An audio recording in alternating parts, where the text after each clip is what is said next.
Hey, what's going on, everyone? Today we're going to be reviewing the Quiet Carry Drift. I apologize if I'm distracted. My beautiful wife is in the room with me and trying to keep things going while she works. The details on this knife, so it features a 2.98-inch blade. We're looking at 3.94 inches closed with a 6.94-inch OAL, or overall length. This particular version features Vanek steel. It has a drop point blade with all titanium hardware. So even the pivot screw, any of the Torx bits, everything's going to be titanium except for the stainless steel pocket clip here.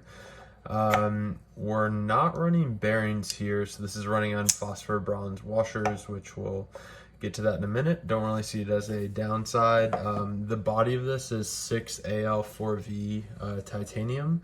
The weight is a very, very slim 2.6 ounces. So this is going to be one of the lighter offerings in the size. The MSRP on this one is $305. However, they are out of stock right now. You can usually find them on the secondary for about $250. The G10 version, so it's going to be running a G10 scale on the show side. That one runs $250. And Quiet carries are made in Taiwan, which is another thing that we'll get to in a little bit. This company, upon doing a little research, it was founded in 2014, and one of the pros that I'll get into in a little bit, this kind of reminds me of, it's kind of like it reminds me of like a Kickstarter where we had these like EDC people that were like, what would be the ideal EDC knife in 2022? They all got together and made a knife. That's definitely what it reminds me of. And looking on Quiet Carry's website, this is designated as like an everyday carry and saltwater knife. So everyone that routinely works in saltwater, you can rejoice. Like this would be the knife for you.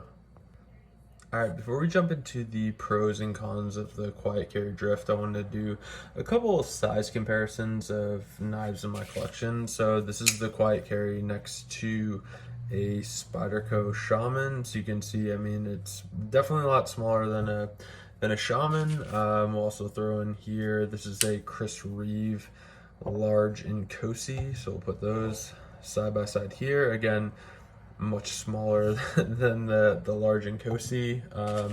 Then another very common one, so a Spyderco PM2, much larger than that one as well. However, like the Quiet Carry, I think like due to the grip width, it definitely, I mean, it feels really good in your hand, and we'll definitely get into the ergonomics here in a little bit. All right, jumping right into the pros of the Quiet Carry Drift. I really do appreciate the simplistic design of this. I mean, there really aren't any like frills. Like I said, this is a very purpose-built EDC knife that I think, like, if you had to show, for instance, like an Alien what a folding knife was, like this would be a great example of that. I mean, it has all the salient characteristics of a great EDC folder. The next pro would be this forward choil here, which a knife of this size, and I know I've tested out the half-face blades, their Kavner folder, as well as the McNeese PM2. This one, as far as like choking up on it, although it is a very small knife, you definitely have a lot of like confidence in real estate and being able to choke up. Like love the usable choil here, love the jimping they put up here. So for finer work, as far as like a smaller EDC knife goes, I really don't think you can beat it.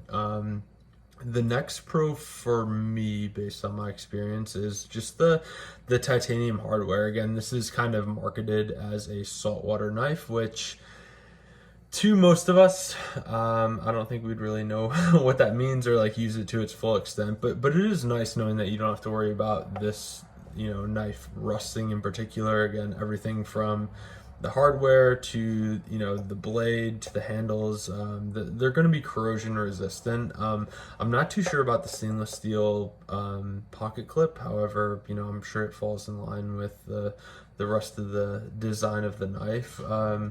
The next pro I noticed almost immediately was just kind of like the sliciness of this knife. Again, realizing that it has a 2.9 inch, so almost a 3-inch blade. Compared to my other smaller folders, this knife is extremely slicey. And I think sometimes when we get into these more expensive knives like the McNees or the half-face blades, you know, they try to almost like make it something that it isn't. But I think like for the size of this knife, like in, you know, from a totality standpoint, it really is like the perfect amount of sliciness for the design, and that was really nice to see. The next pro for me is going to be the pocket clip, which these wire clips like in 2022 are definitely coming back. We see these more and more, and I think like from a, you know, kind of like running under the radar standpoint, these things are very like, you know, under the radar. You don't really notice them. They're super lightweight. I really like how they have this Torx bit here that's kind of countersunk to hold in the pocket clip. Like that, I mean, the design, there's no arguing about how well they designed it. The next pro is just going to be the attention to detail, which on a lot of these, yeah, I'll consider this a higher end knife just because it's over that $300 price point. But I mean, even like looking down in here, like below the lock bar, they did a good amount of work to keep the weight down on this knife. And that's really cool to see. Like there's literally, it's, you know, beveled out. There's some weight relief done, and even in areas that you wouldn't be able to see. So you can tell, like, I mean, similarly to the Sharp by Design Tempest, like they kind of looked at every aspect of this knife and tried to make it the sum of its parts, and I think that that's really nice, especially given the $305 MSRP for this. The next pro is just the fidget value, and I think like although this is running on, you know, washers, it really is fun to play with, and I feel like the action's really great. I couldn't ask any more of that. And one of the things that I've been looking for in knives, like since I've kind of gotten started with this, is, you know, I mean, you can have bearings all day and I can flick it all day, or if I have a flipper tab, I can, you know, flip it all day. But if you can't actuate the knife with the thumb stud, it's kind of useless to me. And I love having that option of just like a very controlled opening, like so being able to break that detent and open it to full lockup. And this definitely has it in spades, and that was really nice to see.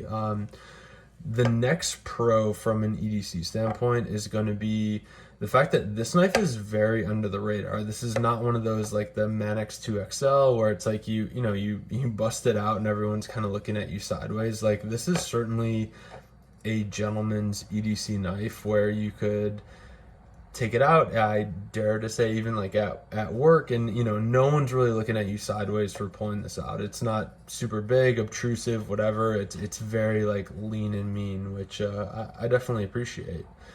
The next pro was honestly like the lockup on this. So when I was firing it and I saw kind of the like how thin the blade stock was, I thought for sure there was going to be some side to side blade play, and there really is none to speak of. I mean, it lines up perfectly when it's closed.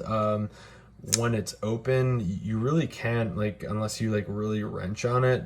I mean, the fin finish, the tolerances here, like it's all there, and that was surprising. I thought like, oh man, like this blade stock is going to be so thin, it's going to be, you know, moving all over the place side to side, but that's not the case at all, which I don't know, that was really awesome to see for a knife of this size. I can't say that about any other knives in this size that I've experienced.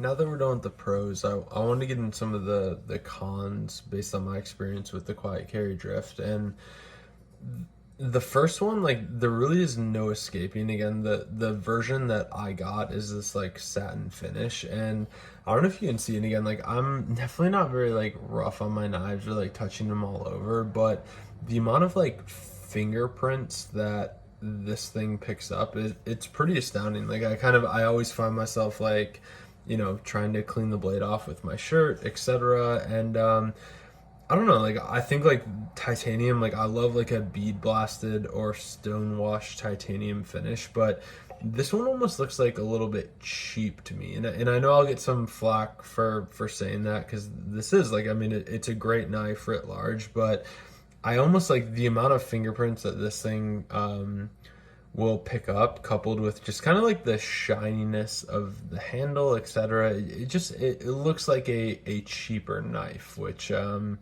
know, that kind of it makes me a little bit hesitant to recommend it. The next con that I noticed, again, like this weighs in at 2.6 ounces, so it's very, very light, and it kind of made me ask the question, like, you know, when is a knife too light? Like, obviously for opening packages, I think like day-to-day stuff, this knife will be, you know, it's an ideal candidate, but there's something to be said to have a little bit more kind of backbone in a knife, and I mean, certainly no one can argue with the sliciness of this knife. I mean, opening packages, you gotta cut up an apple, well, you know, whatever these like day-to-day tasks are, like this thing will meet that in spades, but it almost feels like too light, and it's kind of hard to describe, but like I love what they did. It's a really nice piece to have in your collection, just because it is such a lightweight knife, so well made, like great materials. But I don't know, sometimes like I pick this up and I'm like,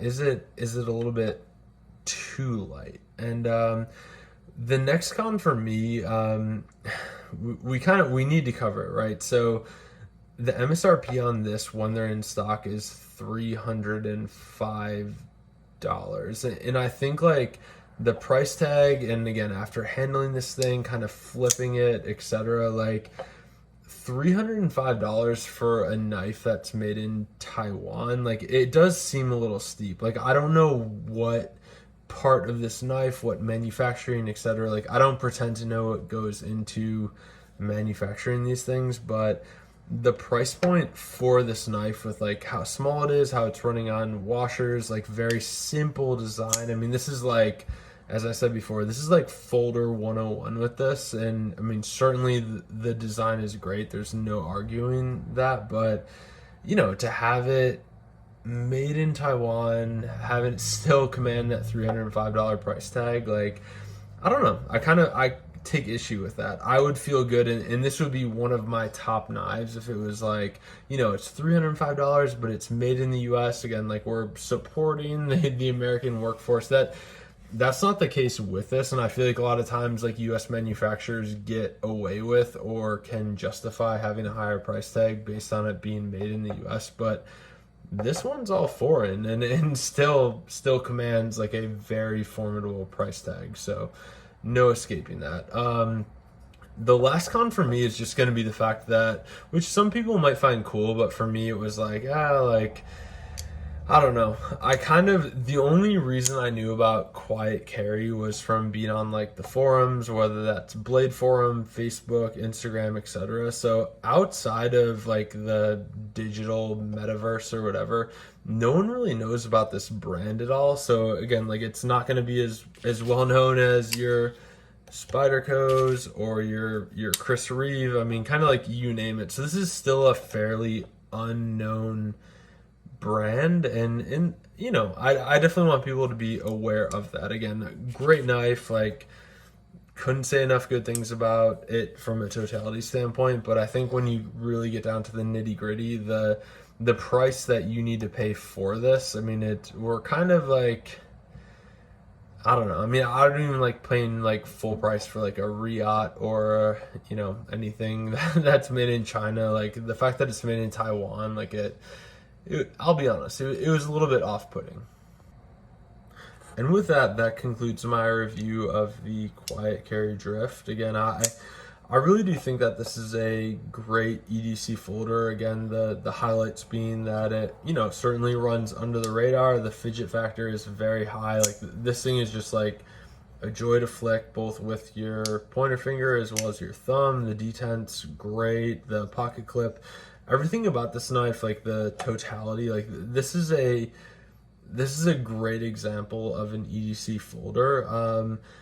I think that I will end up holding on to it just to kind of like test it out more. But I mean, like, you know, there are no escaping the fact that it's made in Taiwan. Like the fingerprinting, it does kind of like, maybe it looks like a cheaper knife, but it really isn't. And yeah, I just think, like, you know, if you're looking for the one knife to rule them all, I think for a slicey EDC folder, this would be very hard to beat. But you know, as long as you can stomach the $305 MSRP, so that can be, yeah, a little bit daunting. But I think all in all, I mean, they Quiet Carry put together a great package. I've heard nothing but great reviews of their warranty, their servicing, etc. So yeah, I'm definitely happy to recommend this knife to other people, and would love to know what you think.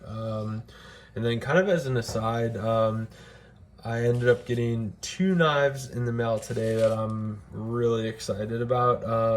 So I ended up getting a Spartan Harse folder, which, again, this one's going to be awesome to test out, review, whatever. Like, I've heard great things about it. Really, like, I don't know. I think like this knife could kind of be a contender for that S&G forum of my favorite knife.